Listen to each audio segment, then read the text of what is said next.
अंग संग रहो सहाय। धरे मस्तक पर चरण रज, लेख नीली निहार। विमल मनोरथ चरित कहूँ, कहे दास लघुमति कुचल कठोर महिमा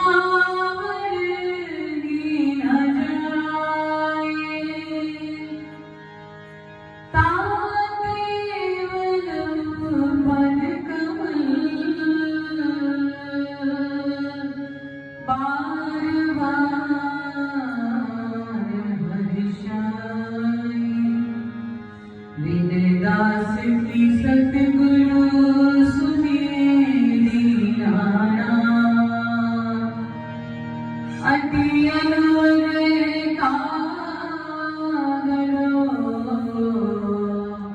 मम सिर पर अभार। अति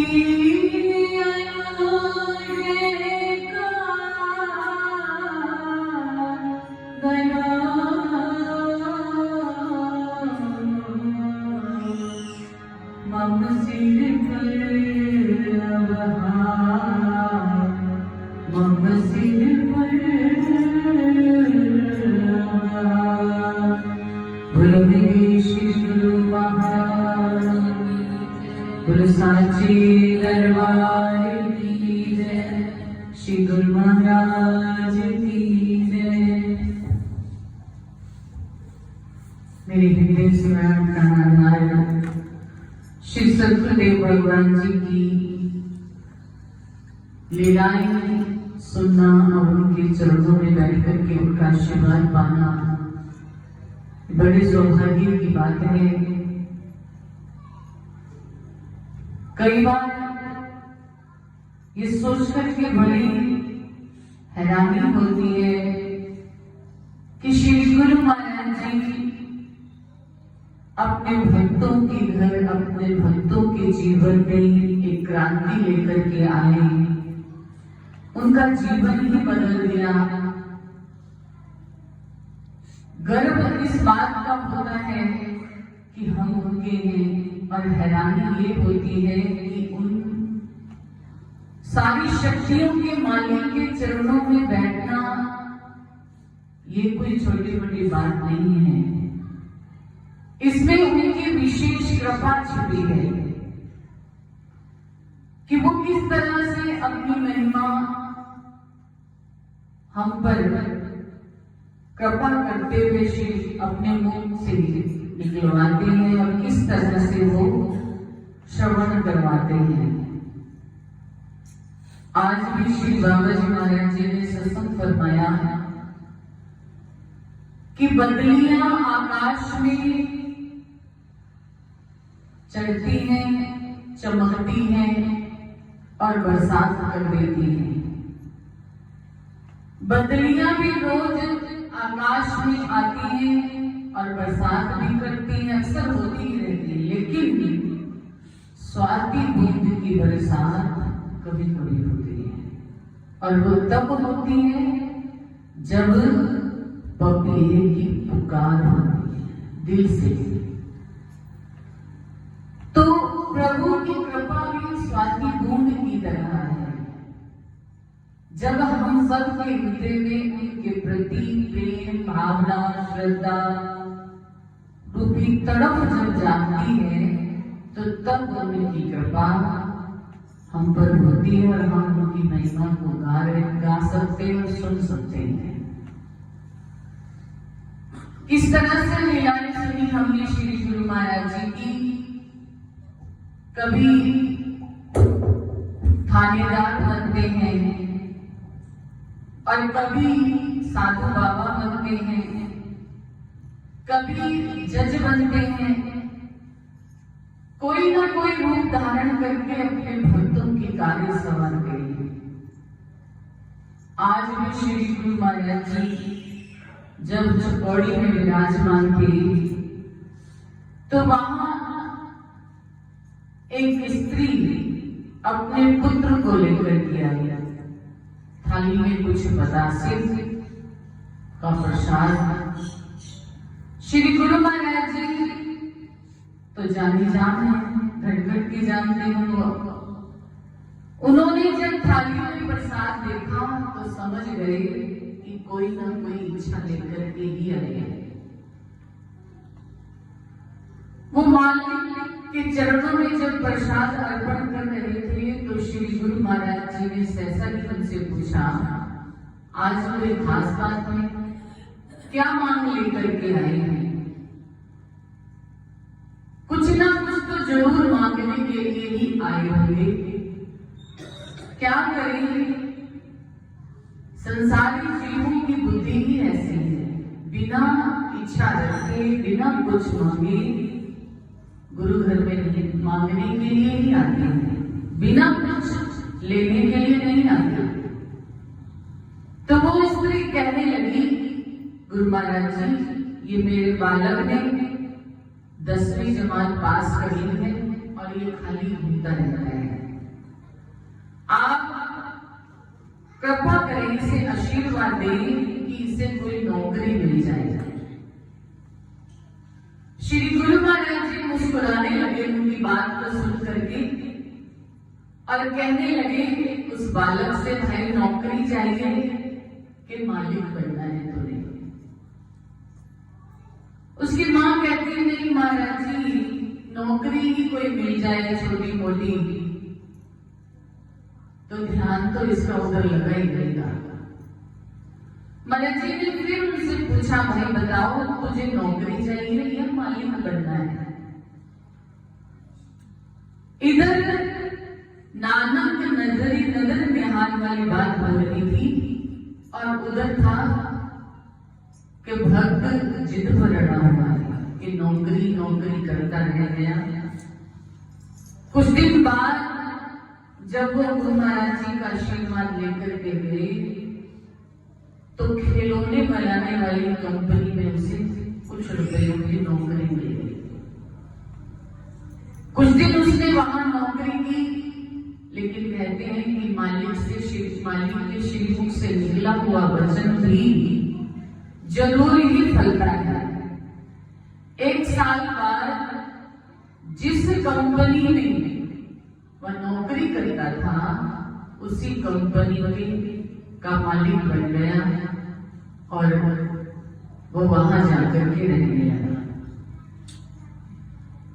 श्री गुरु महाराज जी की कृपा किस तरह से कब और कैसे बरस जाए ये किसी को नहीं पता।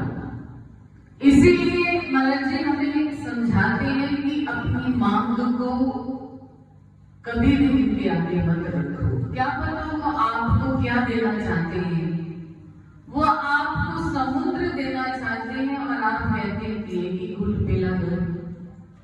आप समुद्र लेकर के खुश रहेंगे या एक घूंट जल से ही संतुष्ट हो जाएंगे? अगर हमारे अंदर गुरुदेव के वचनों की कीमत हमें समझ में आ जाए कि उनके वचनों में क्या ताकत और शक्ति होती है, तो हम समझ जाएंगे कि अपनी मांग को उनके आगे नहीं रखेंगे और यही विचार रखेंगे कि प्रभु तेरी रजा में ही मेरी रजा है। जिस दिन ये हमने सीख लिया उस दिन सब दुखों से छुटकारा हो जाएगा, सब परेशानियां हमसे दूर हो जाएंगी। लेकिन नहीं, ऐसा बहुत कम होता है। आगे श्री गुरु महाराज जी एक दिन आश्रम में विराजमान थे। 2 सेवादार गुरु महाराज जी के आश्रम से बाहर गए हुए थे। श्री गुरु महाराज जी ने उनको आश्रम बनाने की जमीन पसंद करने के लिए चकौड़ी से मलपुर गुजरा भेजा। अब श्री गुरु महाराज को वापस बुलाना चाहते थे। तो भक्त जी को, सुंदरदास नाम था, उनको आज्ञा दी कि जाओ, जाकर के उन दोनों भक्तों को वापस बुला लो। श्री गुरु महाराज जी ने जब इस बालक को 18 वर्ष की उनकी आयु थी भेजा, तो उस वक्त कुछ विकल आदि तो होते नहीं थे, तो अक्सर पैदल ही जाया करते थे या तांगे वगैरह पर जाया करते थे। वो प्रेमी इतना गुरु महाराज जी के प्रेम में मस्त पैदल ही चल पड़ा। चलते चलते उसे रास्ते में रात हो गई। जब रात हुई तो अंधेरा पड़ने से उसे कुछ दिखाई भी नहीं दे रहा था और वो रास्ता भटक गया, सीधा शमशान घाट में पहुंच गया। और कहते हैं कि आकाश में बदलियां भी चमक रही थी, उस टाइम बिजली चमक रही थी, बादल भी छाए हुए थे। जैसे बिजली चमक रही थी, थोड़ा उसे पता चलता था कि लगता है गलत रास्ते पर आ गया। जैसे ही उसने आगे बढ़ने की कोशिश की, उसका पैर एक कब्र में जा पड़ा। जैसे ही पैर कब्र में पड़ा तो एक भयानक सी आवाज आई, रुको, कौन है? उन्होंने इधर उधर देखा, कुछ नजर नहीं आया। अभी कुछ समझ ही नहीं पाते कि इतनी देर में सामने से एक भयानक रूप वाली स्त्री उनके सामने आ गई। बाल बड़े हुए, आंखें लाल लाल, दांत निकले हुए। और जैसे ही सामने आई वो घबरा गई। उससे हट करके दूसरा पूरा रास्ता लेकर के आगे चलने लगी। तो वो आगे आगे नहीं, मैं तुम्हें जाने नहीं दूंगी। जैसे ही उसने रास्ता रोका तो भक्त को लगा कि अब बस मेरे तो प्राण निकलने ही वाले। इतने में ही उन्हें श्री गुरु महाराज जी के वचन याद आ गए कि अंत समय में मेरा ध्यान करना, मैं तुम्हारे पास आ जाऊंगा। उसे लगने लगा कि अब मेरा अंत समय आ गया है। तो उन्होंने श्री गुरु महाराज जी को याद किया। वो जो स्त्री थी भयानक रूप वाली, कहने लगी, अब तुझे गुरु याद आया है, जा, आज मैं तुझे ना छोड़ती अगर तू अपने गुरु का ध्यान ना करता। तेरे पीछे वो शक्ति है जिसके आगे मैं कुछ नहीं कर सकती, नहीं तो फिर तुझे बताती कि तेरा क्या करना था। जब उसने आंखें खोल करके देखा तो सामने कुछ भी नहीं था और झट से आगे बढ़ गए। सुबह होते होते वह उस स्थान पर पहुंच गए जहां से उनको लेकर के आना था। उनके पास गए और उनको वापस गुरु महाराज जी के पास ले आए। आते ही श्री गुरु महाराज जी ने उनसे पूछा, भाई रास्ते में कोई तकलीफ तो नहीं हुई, कोई परेशानी तो नहीं हुई? रात बहुत थी, अंधेरी रात थी, कहीं रास्ता तो नहीं भटक गए? उन भक्त जी ने श्री गुरु महाराज जी को सारी लीला सुना दी कि रास्ते में क्या हुआ, कैसे हुआ, आपका नाम लेने से मेरे प्राण बचे। ये सब श्री गुरु महाराज जी की प्रशंसा करते हुए सबको वो सुना रहे थे। श्री गुरु महाराज जी को अपनी प्रशंसा पसंद नहीं थी, इसलिए उन्होंने उस टॉपिक को, उस कथा को वहीं रोक दिया और अपने भक्त को बहुत सारा प्यार और अपनी कृपा का प्रसाद दिया। श्री गुरु महाराज जी के वचनों को जब हम याद करते हैं कि वो किस तरह से अपने भक्तों की रक्षा करते हैं, भूत पिशाच अंदर नहीं आने देते, तो सोचो कई बार हम कह देते हैं कि हमें नजर लग गई है, कई बार कहते हैं कि मेरे काम में रुकावट आ रही है, किसी ने कुछ कर ना दिया हो, या कई बार किसी का शरीर ठीक नहीं रहता तो वो कहता है कि लगता है मैंने कोई चीज चमड़ रही है। जो श्री गुरु महाराज जी के चरणों में आते हैं जिन्होंने श्री गुरु महाराज जी के अनमोल उस नाम रूपी रतन को ग्रहण कर रखा है, उसके पास तो क्या कोसों दूर तक उसकी परछाई की हवा को भी वो चीजें छू नहीं सकती जो श्री गुरु महाराज जी के चरणों में बैठ करके उनका ध्यान करते, उनकी महिमा को सुनते हैं। इतनी कृपा उनकी हम सब जीवों पर बनी रहती है। इसलिए हमने कल भी कहा था कि मन के हारे हारे और मन में जीते जीत। मन ही हमारे शरीर की रचना करता है और शरीर को चलाने के लिए एक अलग से सृष्टि की रचना कर देता है। कभी तो कहता है कि मैं सारे काम करूं दौड़ दौड़ करके, और कभी कह देता है मैं बहुत बीमार हूं, मुझसे कुछ भी नहीं हो रहा।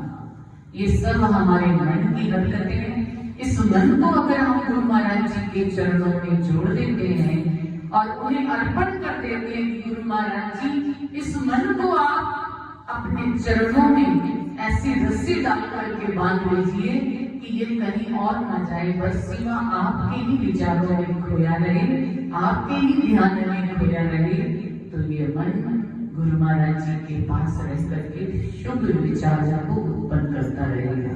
फिर हमें गुरु महाराज जी के दर्शन कराएगा, गुरु महाराज जी के चरणों में बैठ करके उनकी महिमा गाने की शक्ति प्रदान करेगा। यही मन हमें गुरु महाराज जी के प्यार के काबिल बना देगा। तो प्रभु प्रेमियों, श्री गुरु महाराज जी की विशेष कृपा, इसको हमने रोज समझते हुए उनकी महिमा को गाना है।